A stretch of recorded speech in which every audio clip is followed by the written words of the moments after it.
Hello and welcome to this edition of FYI Weekly, your official source for the latest news and information from the city of Greensboro. The Piedmont Triad Regional Water Authority and the water utilities of Archdale, Burlington, Greensboro, High Point, Jamestown, Rambleman, and Reedsville will conduct a routine water quality preventative maintenance program. Beginning on Monday, March 9th, this process will involve temporarily using chlorine instead of chloramines to disinfect our drinking water. This switch is important to maintain the safety of our drinking water and to optimize the water quality in distribution systems. The switch to chlorine will continue until Monday, May 11th. During this time, residents may notice temporary taste or odor differences in the water. This is a normal part of the transition and the water quality will not be impacted. Both chlorinated and chloraminated water are safe for drinking, cooking, and other general uses. Specialized industries such as kidney dialysis facilities, fish tank and pond owners, and businesses that use water in their production process should take precautions. Those groups may require adjustments to their current filtration and treatment systems. For more information, visit the city's website or call the Environmental Protection Agency Safe Drinking Water Hotline at 1-800-426-4791. The Greensboro Urban Area Metropolitan Planning Organization, or MPO, is seeking public comment on the fiscal year 2020 program of projects.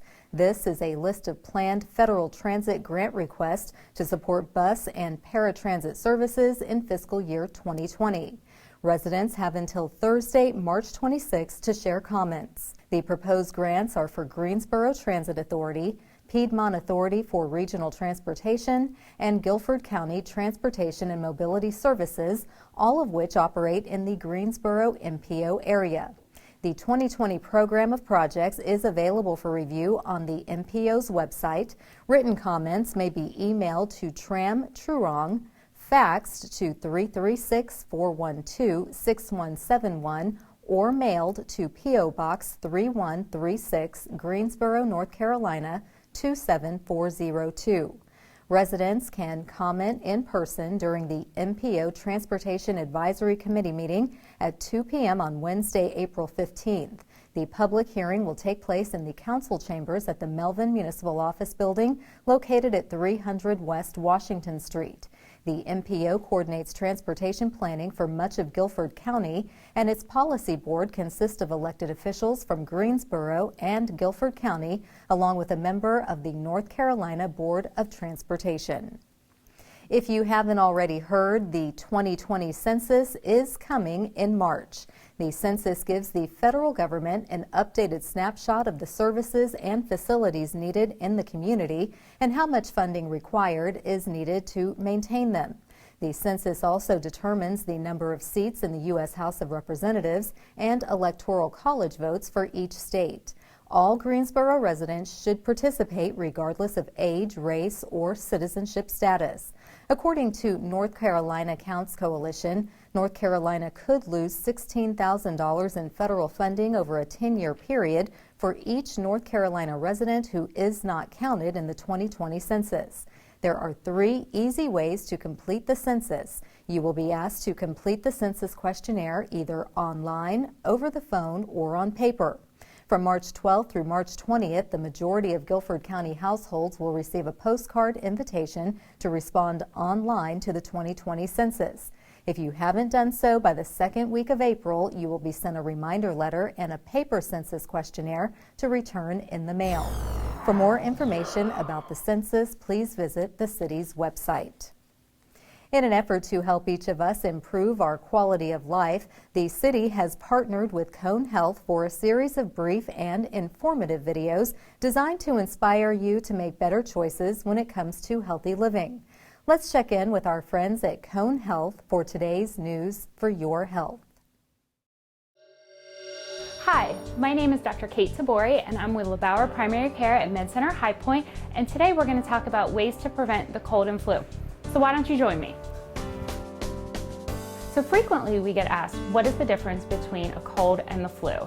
They're both viral illnesses. However, a cold is the less severe of the two, typically with a runny nose maybe a sore throat, some cough and congestion, whereas the flu is on the more severe end of the spectrum, typically with fevers, severe body aches, and you can tell exactly the time when your flu started because it's a sudden onset. So other important information you need heading into the cold and flu season to keep your family and yourself healthy are how to prevent getting colds and flus. So the most important thing you and your family can do is get the flu shot. That means everyone over 6 years old and who doesn't have a contraindication, and I mean allergy, should be getting the flu shot. Sorry, that's you. Other things you need to do are hand washing, good old-fashioned soap and water. They recommend doing it for 20 seconds or as long as it takes to sing happy birthday. I'll spare you. But it is important because that effectively kills the virus. The other things you can certainly do are making sure you are getting plenty of sleep because that keeps your immune system healthy, lots of fruits and vegetables, plenty of water, and regular exercise is also a good boost to the immune system. Other things you can do are already provided for you in the community. When grocery shopping or shopping at one of the large chains, use one of the hand sanitizers to clean your cart. Because if someone before you and then touches, shops, guess who's going to be the beneficiary of those germs? You are. So, what you need to do, flu shot for everyone, make sure you're getting plenty of sleep, fruits and vegetables, regular exercise, lots of water, wash your hands, and make sure you use those wipes when available. Other thing is, make sure you carry your own pen. You'd be surprised how dirty those things are. A simple way to keep you and your family healthy is how you cover your cough or sneeze. And the old way, where we used our hands, well, that doesn't work out so well.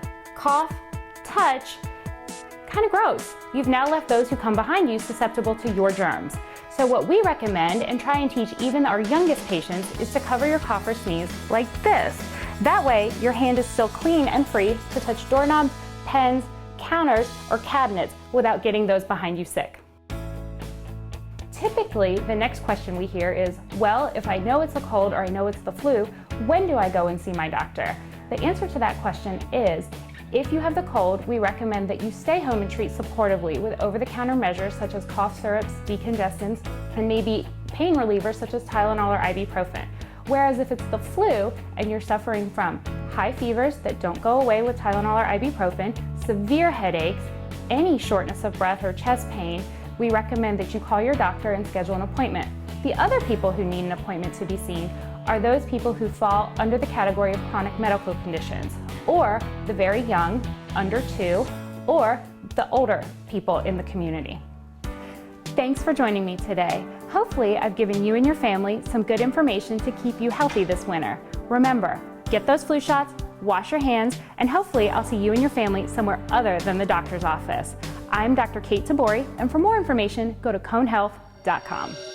Grant money is available to provide transportation to seniors and individuals with disabilities, but the funding has to be applied for in the coming weeks. We'll have that story and more news coming up after the break. Stay with us.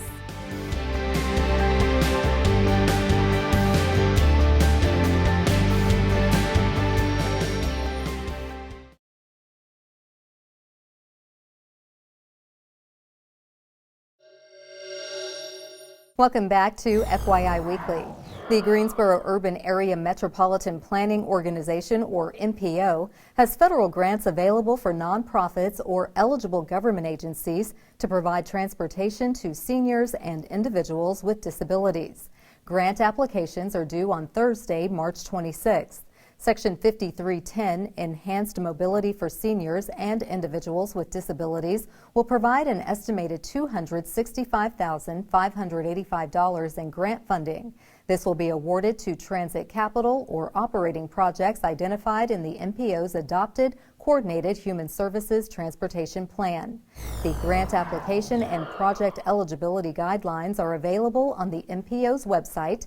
The MPO coordinates transportation planning for much of Guilford County, and its policy board contains elected officials from Greensboro and Guilford County, along with a member of the North Carolina Board of Transportation. For more information or to request a copy of the grant application, contact Tram Truong at 336-373-2903. The Greensboro Youth Council, or GYC, is now accepting applications from teens who are interested in leading and serving their community as an executive board member or a community event chair.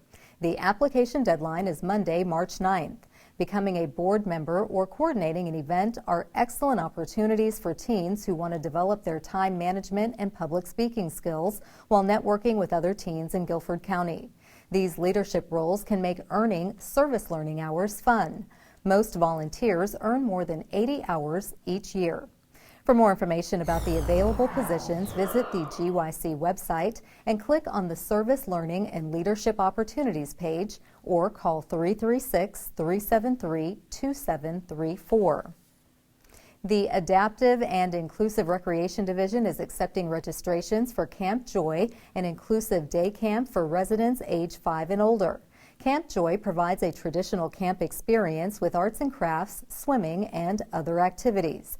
The camp runs between June and August. A blended mobility week for individuals with physical disabilities will be offered July 13th through 17th. Campers will be allowed to bring a personal assistant. Camp Joy costs $65 per week. Registration applications are available on the city's website. For assistance, contact Sharon Williams with Parks and Recreation at 336-373-2954. For more information about other summer camp programs hosted by Parks and Recreation, visit the city's website. Greensboro prides itself as an arts community. There is no shortage of talented performers, and the Point Studio of Dance tops the list. Coming up after the break, we'll tell you about the group's upcoming performance. Stay with us.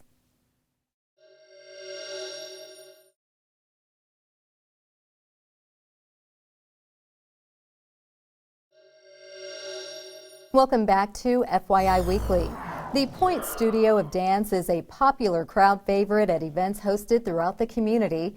Joining me now to tell us about the production Let My People Go is Dr. Renita Webb. She is the Assistant Office Manager of the Point Studio of Dance, and she's also a cast member in the upcoming show. Dr. Webb, thank you for joining me. Oh, thank you for having me. Absolutely. So tell me a little bit about the Point, and you have a collaboration with Elise Janelle.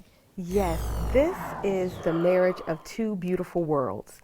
The Point Studio of Dance opened in 2006 by Miss Regina Tate, and it was a place that would become a dance oasis for students of color in particular who did not always have the opportunity to partake in ballet-based technique. So Gina has been operating the studio for years. She made it a great safe space where not only will they take ballet, but also tap, jazz, hip hop, lyrical, contemporary. And she met this wonderful woman, Miss Robin Rich McGee, who had the Elise Jonelle Performance Ensemble. And the two of them talked, they collaborated, they said, let's create something for our students so that they can have leads, so that they can perform professionally.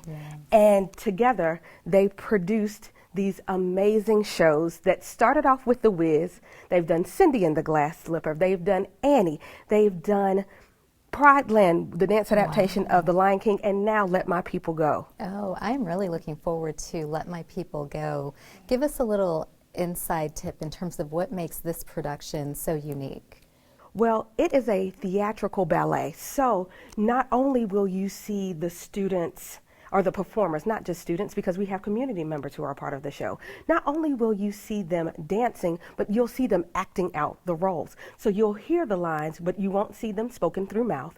It's totally physical expression of creativity, and it tells a beautiful story. Oh, that sounds wonderful. Now, tell us a little bit more in terms of the performers. How many people make up this cast, and is there any special costuming that's taking us into this place? Oh my goodness. So we have about 35 students who are a part of the production, in addition to a few adults from not only the Greensboro community, but also further in the Triad and even into the Triangle. But it is student held. The majority of the cast is student. And the costumes, oh my goodness, you just will not believe. The parents actually get together and they do the costuming themselves. So we have a costume committee. They help to guide, but parents find all the pieces and they just have guidelines and then they make it come into reality. Oh, so much talent. Oh my goodness. Oh, this is so exciting. Now, the performances are 2 performances, if I'm correct. In case you missed the first one, tell us when, where, and how do folks get tickets? Well, we will actually have 3 performances on wow. 2 days. So our performers perform twice on Saturday, March 7th at 2 p.m. and 7 p.m. Okay. And then there's the 3rd and final show on Sunday the 8th at 3 p.m. And where will this performance take place? We will be at Harrison Auditorium on the campus of North Carolina A&T State University. Beautiful location. Yes. And if people want tickets now, how do they get tickets? They go online to letmypeoplego2020.eventbrite.com and they can order their tickets there. And if they are wise and they know great people who should come with them, bring your whole community to the show is what we say. 10 tickets can get you a little bit of a discount, but the base price is $20. Okay, now I said in the top of the show that you are a cast member. Yes. Where do you fit into this production? I actually am having the opportunity to play a lead this year. I am Queen Tuya. I am the mother of Moses and Ramesses. And so I get to I'm have in the presence of royalty. Oh yes. I get to have quite a great time with them, and then I'm also a member of some of the ensemble pieces as well. Oh, congratulations. Thank you. Now, before we wrap it up, tell us, how can the community support the Point Dance Studio?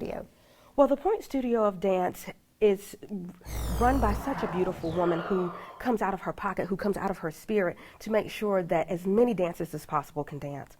What we are really looking to do is to provide scholarships from some students and some families who may not have the means to have this type of dance education. We also have acting and vocals.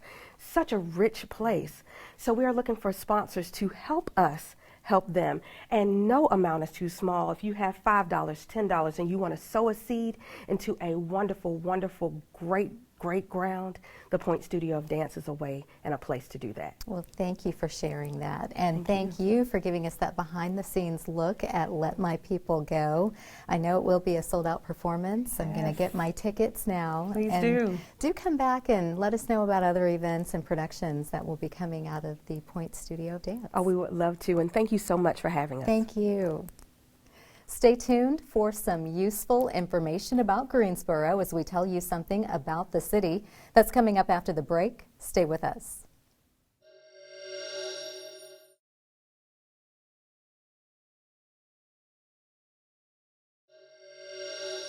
Welcome back to FYI Weekly.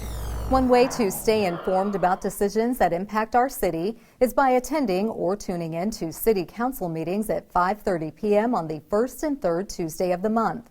The fourth Tuesday is reserved for a meeting as needed. The Greensboro City Council meetings are open to the public, but if you cannot make it to City Hall, we broadcast the meetings right here on GTN. The meetings are also streamed live on the city's website and on Roku. City Council meetings take place on level 2 of the Melvin Municipal Office Building located at 300 West Washington Street. To review the council meeting schedule and agendas, please visit the city's website. Here's an opportunity to learn a little something about the city. The Guilford County Register of Deeds is partnering with North Carolina A&T State University and UNCG to present a community interview series on the slave deeds of Guilford County. Local educators and community leaders will share their knowledge, insights, and the importance of slave deeds research taking place in Guilford and 25 other North Carolina counties. Each week, a new interview will be posted on social media, covering many themes related to understanding the dynamics surrounding the institution of slavery. Guilford County has researched more than 400 bills of sale of enslaved people, searchable online as a resource for historians, genealogists, and the public. UNCG's People Not Property project is digitizing slave deed records with the goal of creating a comprehensive, searchable statewide database coordinated by Dr. Claire Heckel. Videos will be posted on Fridays on the following social media platforms. For more information, visit the Guilford County Register of Deeds website. Coming up after the break, we'll showcase our department spotlight, but first, prepare to mark your calendar for all the great events happening this week on the town.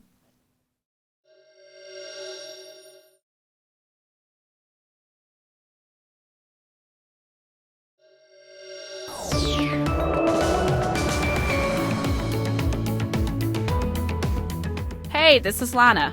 There's a lot to do this weekend, so let's get started. This week, the Women's ACC Tournament is happening at the Greensboro Coliseum. This will mark the 20th year the Coliseum has played host to the event, the most of any venue. 3 ACC women's basketball teams are ranked in this week's AP Top 25 poll. Visit GreensboroColiseum.com for more information and game times. On Friday, come to the screening of the Green Book Guide to Freedom documentary, followed by a panel discussion of elders and experts. This evening begins with the launch of the new traveling exhibit Navigating Jim Crow, the Green Book and Oasis Spaces in North Carolina. The event begins at 6 p.m. For more information or to purchase tickets, visit sitinmovement.org. On Saturday, come check out Walking Medicine as she performs live for a March Full Moon Fusion. For the past 16 years, Jenny Kimmel has been teaching peace education, permaculture, and earth stewardship to growing minds at the Greensboro Montessori School. She also teaches within the Sustainable Food Systems program at Guilford College. The show begins at 7 p.m. Be on the lookout for even more fun every full moon of the year with awesome creative community programs at your downtown parks.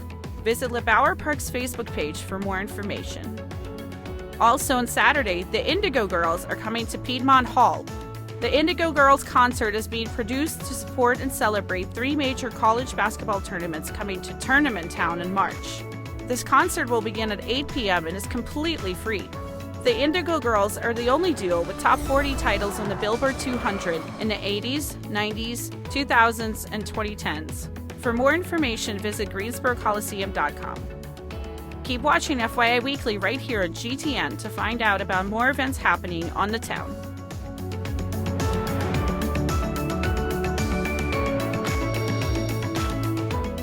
Welcome back. The City of Greensboro has more than 20 departments and several divisions committed to serving you, our residents and visitors. Let's go behind the scenes in our department spotlight.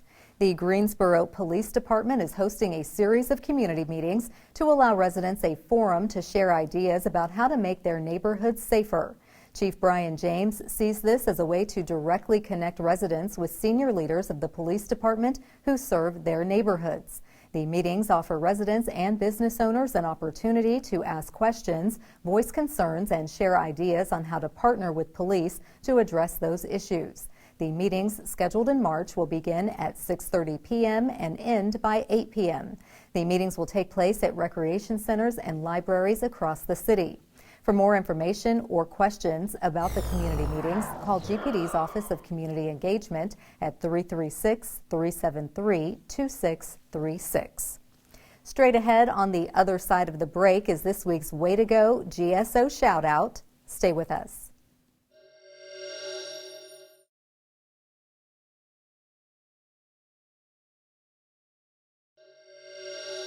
As we draw to a close, we always want to end on a positive note with our Way to Go GSO shout out. This week's shout out goes to Black Business Inc. magazine. The publication hosted a gala at the Corey Convention Center to recognize the 40 most influential professionals under 40. We want to give a shout out to the City of Greensboro representatives who made the list of honorees. Nasha McCrae, Director of Greensboro Parks and Recreation, as well as City Council member Justin Outling. Thank you for representing the city with distinction. That concludes this edition of FYI Weekly, but you can easily stay connected to the latest city news by linking to us on Facebook, Twitter, YouTube, and Instagram. Alexa users can subscribe to our 5-minute flash briefings. Be sure to download our weekly podcast, Talk City Greensboro. And now GTN is streaming on Roku. For all of us here at the City of Greensboro, thanks for watching, and we'll see you next time.